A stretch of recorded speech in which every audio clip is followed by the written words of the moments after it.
first section there under Apology 7 and in 8, the church, that your comments here, for that reason, preachers need to be clear, eloquent, and non-showy way, creative and practical in their application to gospel and Christian doctrine. Just because a sermon is orthodox doesn't mean it's any good or that any reasonable person who gets something out of it. If it's badly organized and uses theological catchphrases, it's hard to say that it's really preaching the gospel.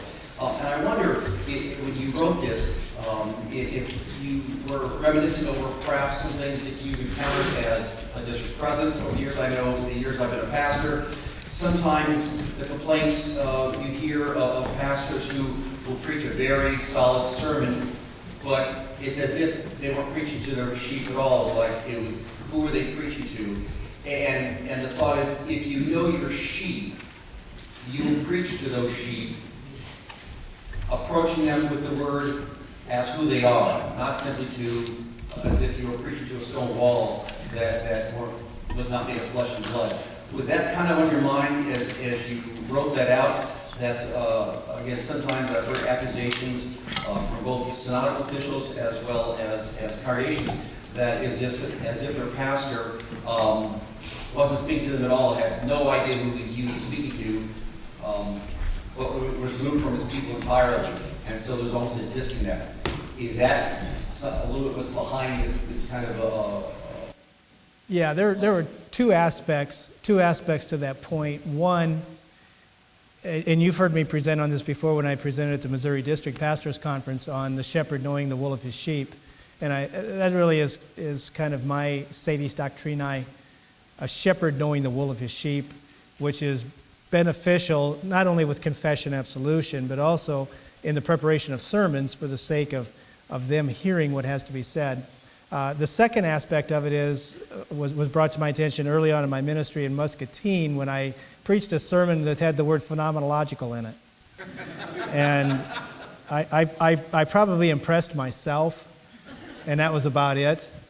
And I had some sweet members who were able to bring that to my attention without, trashing me, that word doesn't mean anything to me or to the hearers. And you pick up on those things. I remember using an illustration about a radio that I named Lazarus because it just wouldn't die.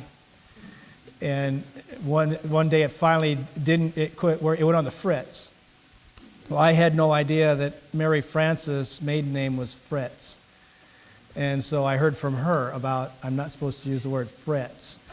So that's just part of getting to know your sheep and preaching in a fashion that doesn't pride itself in polysyllabic words and phrases. Even if everyone knows what that phrase means, explain it. Put some flesh on it. Because that's who our people are. They're real flesh and blood people. So it's for the sake of good catechesis. Yeah. Try using the word snafu, members who know what the letters stand for. Pastor John from Gloria Christi, Greeley, Colorado. One thing I think we hear about a lot in parish life is the cry to get people involved. And very often in the Sunday morning context, people want to get involved. But as you were going through the confessions, one thing that occurred to me that could help with that is in Apology 24, where the liturgy, it describes the word liturgia, is described as the public ministry. And that is identified with the means of grace. And to me, I'm wondering what you see we can do as pastors to keep people focused, not so much on who's doing what, but being glad to come and sit in God's presence and receive His grace, and as we're sent forth, to rejoice in that in our vocations, because I think it comes up a lot. We've got to get people involved, and I'm wondering what your reflections on that are. And I think, as I've seen it anyway, it I think has a lot to do with the office of the ministry, but also affects how we see also our whole mess with auxiliary offices in the synod. The auxiliary offices just become sort of junior versions of the office of the ministry, and then meanwhile we don't really have any auxiliary offices because we call them all ministry, and everybody has their ministry. So I know that was a hodgepodge. No, that was well stated, and it's near and dear to me as we have taken this word ministry and applied it to everybody for everything. And all that succeeds in doing, I'm afraid, is really diminishing what the office of the ministry that Augsburg 5 is talking about. So I don't think it's helpful for us to talk about the ministry of parking lots and the ministry of bathrooms and all this kind of thing. I wonder if we're too afraid to think of the church first and foremost as ecclesia passiva. Does that bother us? It might. Yeah, see there's one of those phrases that we shouldn't use. This isn't a sermon though, so I can do this.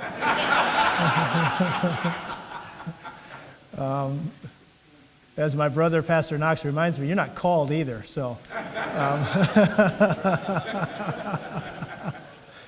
The church is, I'm asking, are we too afraid to really understand the fact that the church is a passive institution?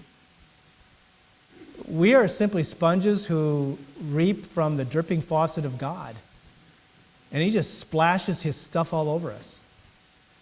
And we do nothing but sit there and soak it in.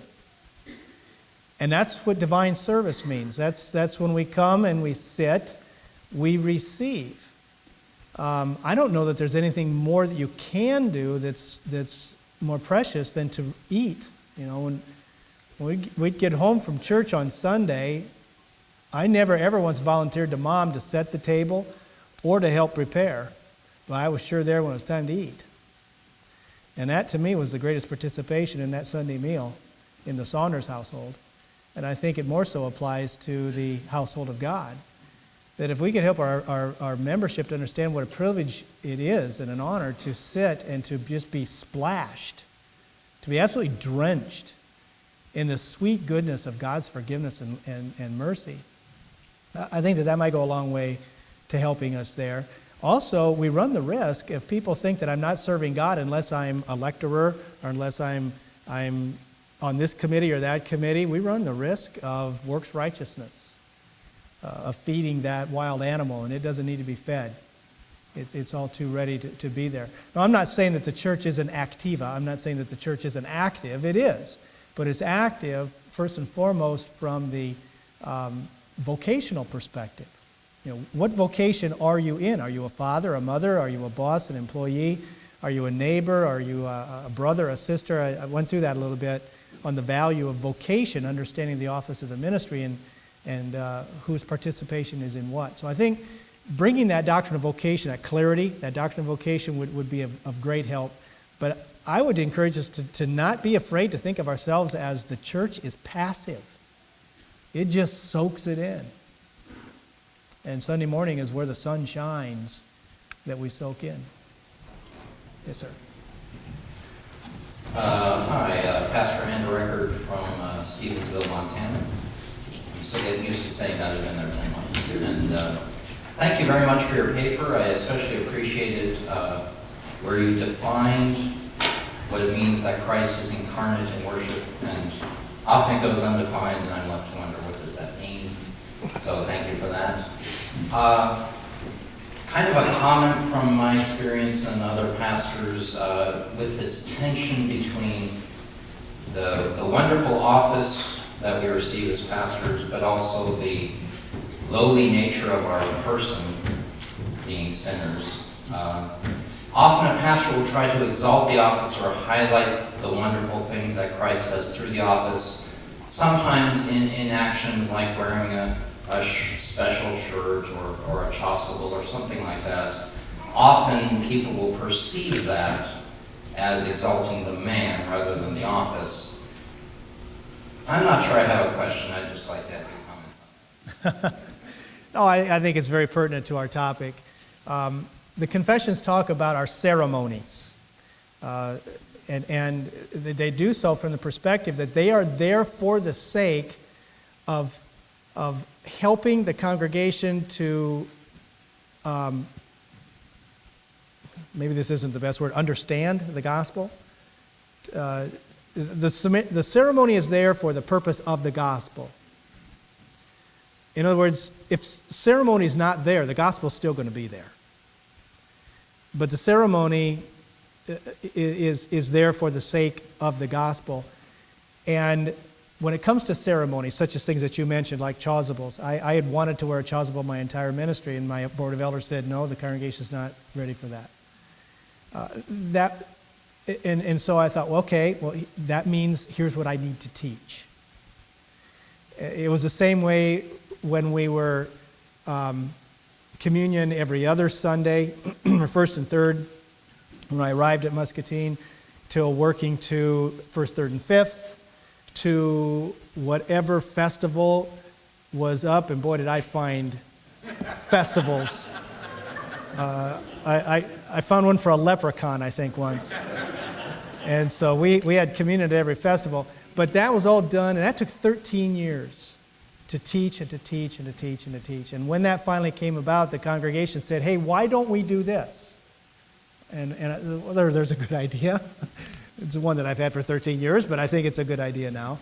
And so I think when it comes to what could be perceived as lifting of the man, that can be averted by just teaching. And I think keeping the man humble in the office is directly tied to having a father confessor. I'm right now in the process of putting together a presentation for next year at the New England District Pastors Conference. And, something may freeze over when an Iowa East DP shows up in New England. But they want to learn about father confessor for the pastors. And I really think that's an integral role.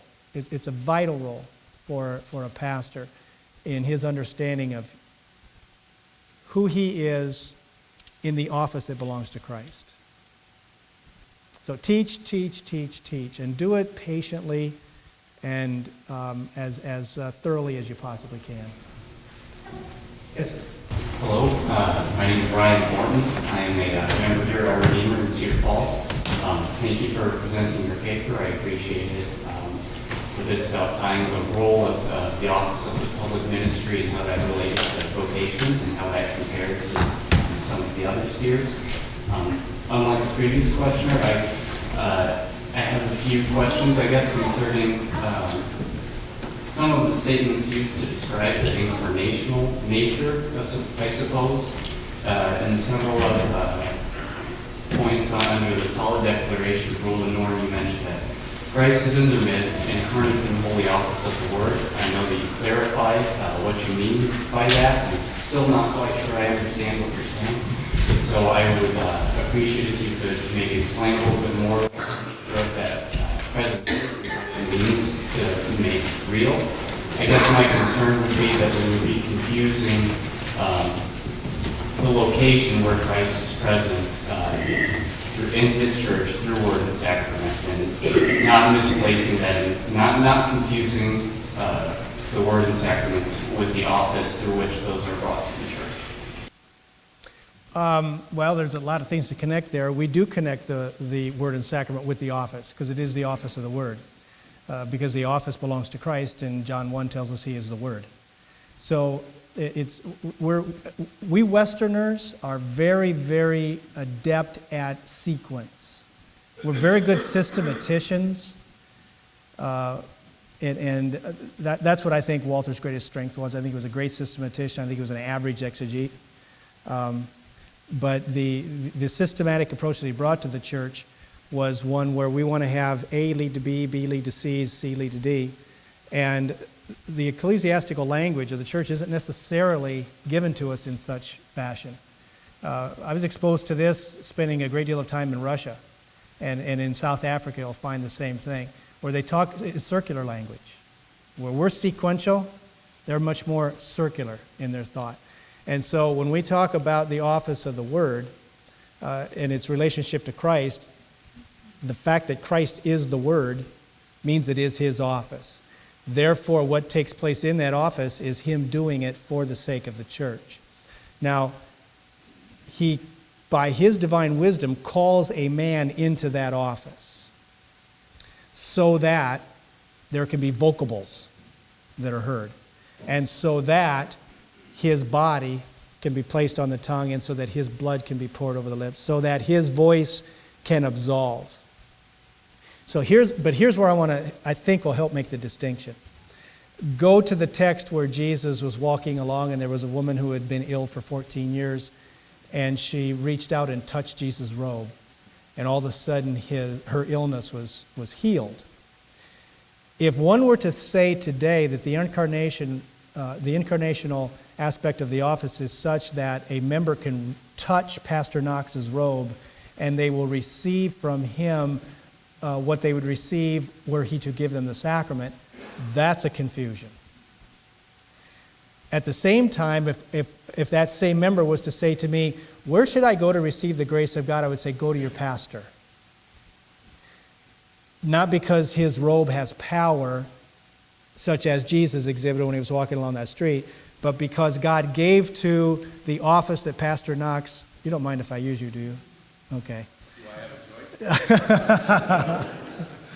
That the office that Pastor Knox fills is directly for the purpose of giving to that one who requests the grace of God.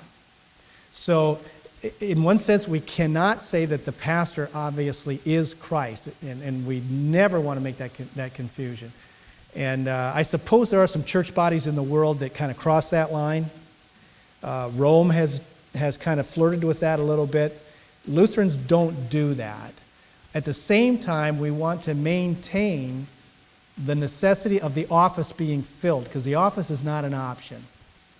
A congregation cannot say to me, we're vacant, we're going to stay vacant. That's not an option. It must be filled because Christ instituted it for their sake. And he did so that the word can be spoken and the sacraments administered. So in that word and sacrament attachment to the office, there is Christ being made real in the tangible fashion of tongue, lip, and ear. Okay? I sympathize with you, brother. I really do, because the closer we get to that line, the more our fears pop up. And we Lutherans are extremely good at acting on our fears rather than the confidence of our theology. And what I'm appealing for us is let's study our theology. And let's get to the point where we're not afraid of what others have done that we're not going to do. And that way we can have the fullness of our theology. But your question, your point is absolutely valid. I appreciate it. President Saunders, Pastor Robert Mays, Beamer, Nebraska. Excellent presentation, excellent summary of confessions and teaching. Two questions. First will be a little longer, second will be a little shorter, but hopefully you will spend a good amount of time on both. The first question. Had a conversation earlier this year with District President Robert Newton from the California, Nevada, Hawaii District on Augustana 5 and Augustana 14 and so forth. And President Newton had told me that in his understanding, Augustana 5 was more of a general sort of anybody who is speaking the gospel or giving the sacraments, that's the office of the ministry.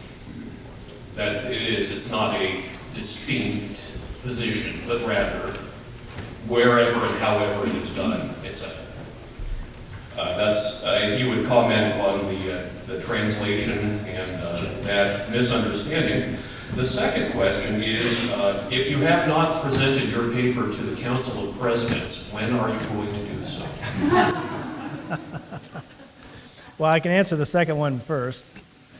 It'll be about the time that place freezes over again when I'm out in New Jersey. The first question, that's been a rather lengthy debate in our synod for a long, long time. a long time. And I certainly do not stand in judgment over any other district president and their explanation of what has been asked of them of the confessions. Here's my answer to that. We run into that kind of dilemma when we fail to speak of 5 and 14 together.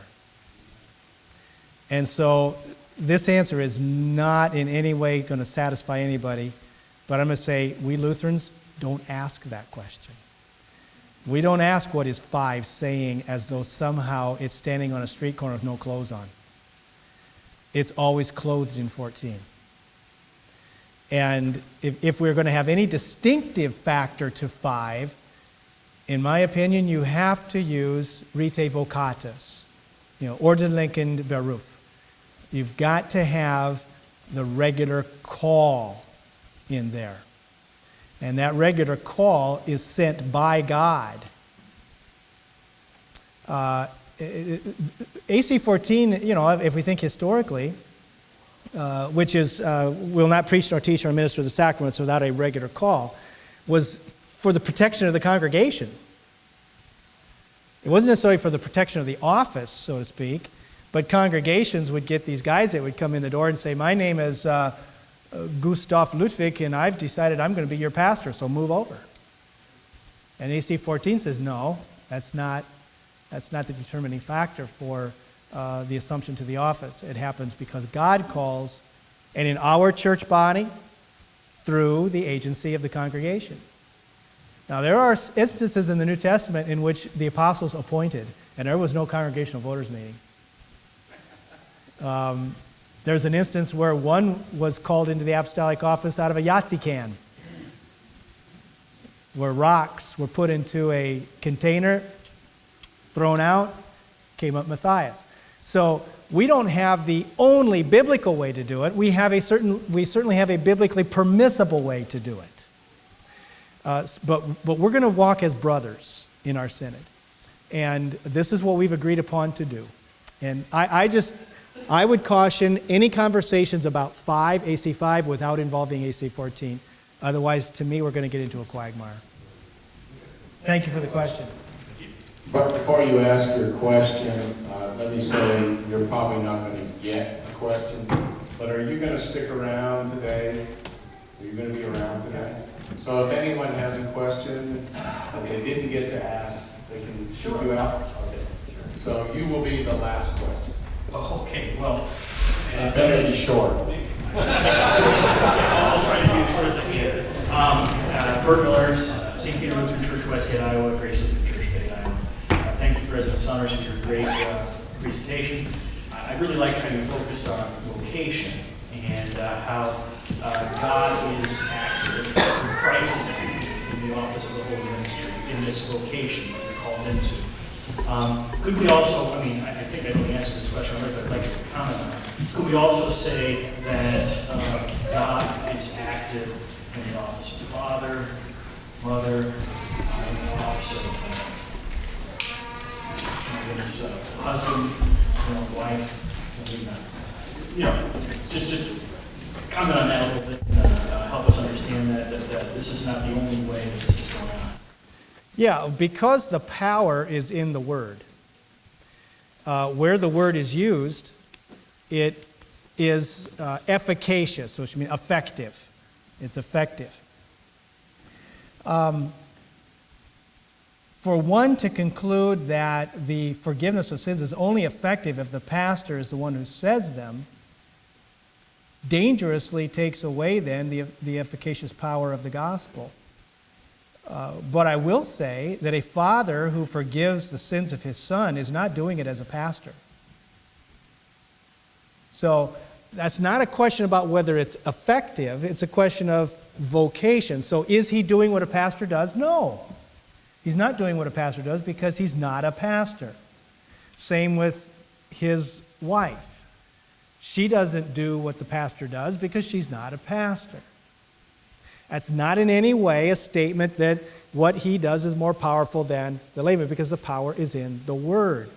But when it comes to the Word, and in particular the sacraments, Christ has given to us an office whereby that comes to in publicio, the public office, which is Latin for on behalf of the public. So the public gathers together at the altar, and they have asked a fulfiller of the office to institute these things for their sake. For someone from the publicio to come and do it actually denies what it is that they've asked that person to do. I know I'm hard to follow here on that. If I had a marker board, I could do it. I'm an old coach, and I could draw that stuff out. But certainly in your vocations, as in whatever vocation you find yourself, the gospel has its power. But a plumber, my dad was a plumber, heating and air conditioning contractor. My dad was in no way expected to stand in the pulpit and preach. No way. Because he wasn't a called pastor. He was a bivocatio of father, and a wonderful father, and a very good teaching father. And that is, I think, getting to your question, is absolutely, he's exercising the keys as they are given to him in his vocation. But for him to exercise those keys outside of his vocation then defies how we understand the office of the Word. And we don't want to do that. There's plenty for every member of every church to do without donning a robe and coming up and acting the role of a pastor.